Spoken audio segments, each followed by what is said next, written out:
you've ever found yourself saying yes when you meant no, hiding your real opinions in a group, or feeling like you're wearing a mask that you can't take off, this video is for you. I'm Bernice, and I want to talk about something that most of us don't want to admit: how we've become masters at hiding who we really are. This breaks my heart. And more importantly, we're going to talk about what it's costing us. Because here's what I've discovered after years of coaching midlife women: we don't hide because we're cowards. We hide because we learned it was safer.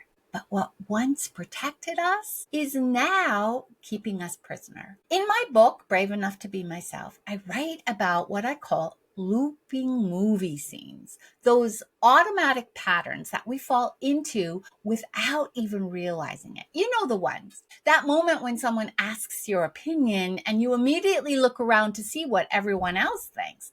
Or when you change the subject away from something you're passionate about because you're afraid they'll think you're too much. Or when you find yourself apologizing for taking up space. Ever done that?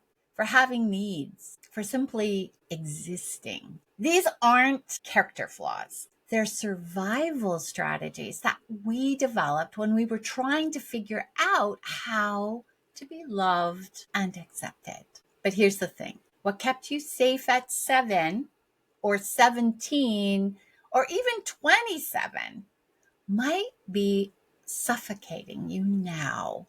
Let me tell you about my own prison. I spent decades being the good girl, the one who never rocked the boat, who always had the right answer, who made everyone else comfortable, even when I was dying inside. I remember one particular moment that changed everything. I was out with some people and someone asked me about my favorite book. Such a simple question, right? But I froze. Not because I didn't have an answer, I had dozens, but because I was so busy calculating which answer would make me seem smart, but not too smart, that I completely lost touch with what I actually loved. I kind of forgot. I was literally frozen. I gave some generic answer about a bestseller everybody was reading, and I watched myself do it. It was like being outside my body, watching myself disappear. That night, driving home, I realized that I had become a master at reading rooms, at giving people what they wanted, at being whoever they needed me to be. But I had no idea who I actually was underneath all those performances. The scariest part: I had convinced myself that this was kindness. I thought I was being considerate, accommodating, nice. But really, I was just terrified that if people saw the real me with my weird interests, my strong opinions, my intensity, they'd decide I really wasn't worth keeping around. Here's what I've learned about these patterns, and this is where step 1 of my courage framework comes in. Wake up your courage. First, we have to become aware of what I call our looping movie scenes. These are the automatic responses that we've developed that keep us small. There's the people-pleasing loop. Someone expresses a preference and you immediately abandon yours to match theirs, even when it doesn't matter. There's the invisible woman loop. You have something to contribute to a conversation, but you wait and wait until the moment passes and somebody else says exactly what you were thinking. Then there's the apology loop. You say sorry for everything. I used to do this so much. Sorry for your emotions, your needs, your presence, your space. These loops keep us trapped because they happen below our conscious awareness. However, here's something I want you to understand, and I think you'll like this. You are not weird or unusual or somehow broken. You're not too sensitive, too much, or not enough. You learn to hide because it made sense at the time, but you have a choice now. The first step in moving from not enough to brave enough is simply noticing these patterns as they happen.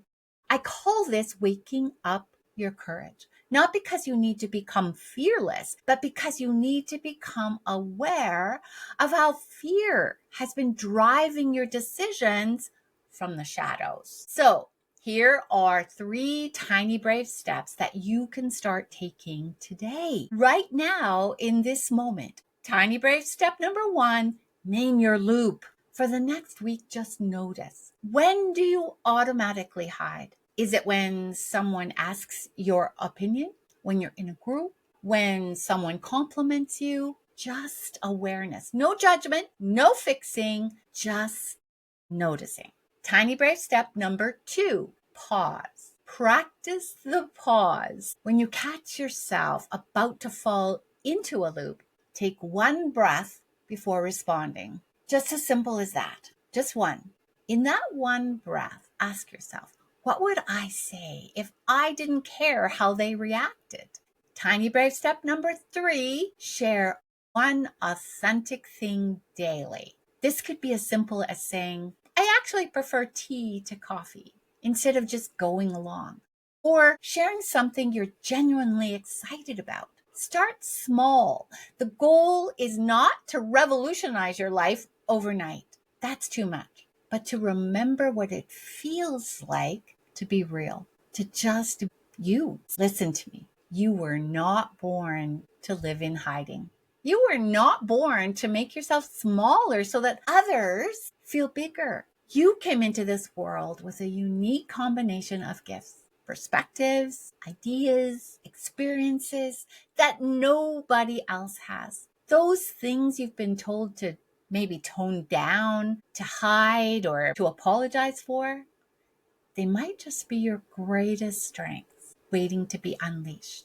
The journey from not enough to brave enough starts with 1 simple recognition. You have been brave all along. Hiding takes incredible courage. Did you know that? It's just courage pointed in the wrong direction. What if, instead of using all that energy to disappear, you used it to show up exactly who you are? So to recap, those automatic patterns that keep you small aren't character flaws. They're outdated protection strategies. But you can wake up your courage by noticing these loops, pausing before you respond, and taking tiny, brave steps toward being you every single day. If you're ready to start breaking free from these patterns, but you're not sure where to begin, I've created something just for you. It's my Tiny Brave Steps generator. Think of it as carrying a courage coach